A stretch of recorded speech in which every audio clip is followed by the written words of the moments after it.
Okay, hope everyone's okay today. This is a place called Tarrant Rushton.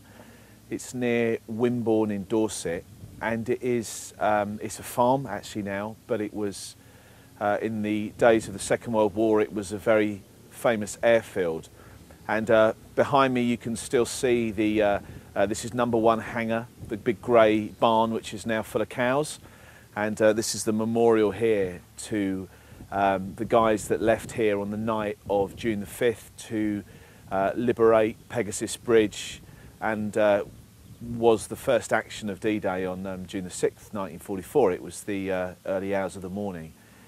And essentially what happened is that 6 Halifax bombers towed 6 Horsa gliders out of this barn here, up the perimeter track and onto the main runway. And on board the gliders were the assault forces and some field artillery that was to be used for the assault on the bridge. So pretty special place really. It is the first action of D-Day that left here from these hangars.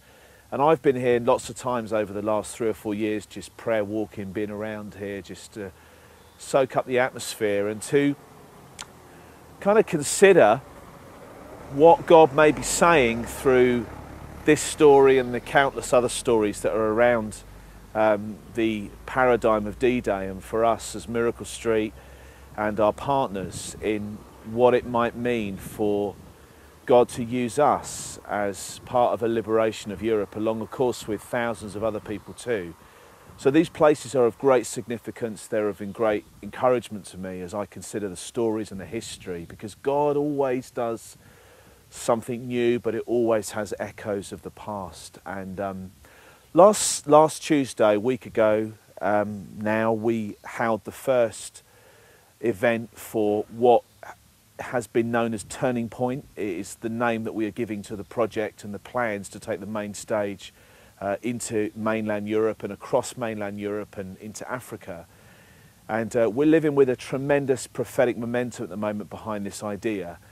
And the people that were there were really significant to Miracle Street. It was the core team, myself, Matt Green, John O'Harvey and Ian Mayhew, along with Gary Stupple and Danny Stupple and some of the main leaders of some of the churches that we are in close partnership with, in Watford and in Bognor particularly, and 1 or 2 others from the core team, and Lorraine, my wife.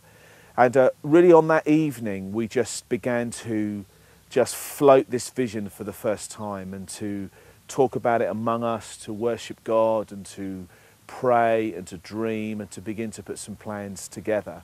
The following morning I was together with the core team of Miracle Street, and we just started to look at what this may mean. How do we commit the main stage, our key resource, to other countries? What is the impact upon what we're doing across the UK? And it's not going to be easy, but we believe that God is in this and the answers are there. We're going to need to believe God for a lot of money, more than we have ever dreamt of raising before. We're going to need to buy a tractor unit that's left-hand drive and is capable of the mileage that it will do. That's probably 30,000 alone. We've got to think about people's livelihoods. We've got to think about the supply line into the heart of Miracle Street that pays for all the fixed overheads, my salary, and a few other of the big bills. And it kind of brings me back to this story of the Pluto pipeline. Pluto, not just the Disney character, but it stood for Pipeline Under the Ocean, this incredibly impossible, audacious plan that was launched in the wake of D-Day to sink a underground petrol pipe from Shanklin on the Isle of Wight under the English Channel to the Cherbourg Peninsula, which carried all the fuel, every single gallon of the fuel that was used to fuel the fleets of jeeps and tanks and armoured vehicles that facilitated the D-Day operation and the battle for Normandy, and then towards Paris, fanned out across France, and then turned left into Holland and Belgium and Luxembourg and ultimately into Germany. Every time the Allies moved forward, the Pluto pipelines were extended to keep that supply of fuel going. I'm sure you can see the picture of this supply line of resources that follows what we're doing across Europe. And we're going to need that pipeline. So we have set up what we call the Pluto Fund. You can give to it.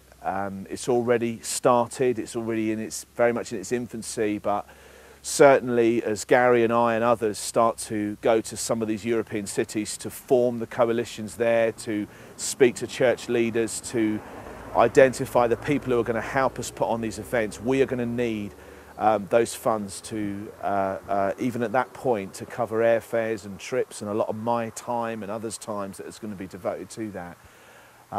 So being here at Tarrant Rushton and being by this hangar just reminds me again of this operation 60 or more years ago, but you know, an even bigger operation that is going to come where God liberates the continent of Europe from the oppressors of today. And I think there will be a big focus upon unity among nations, upon reconciliation, particularly with the English, the French and the Germans.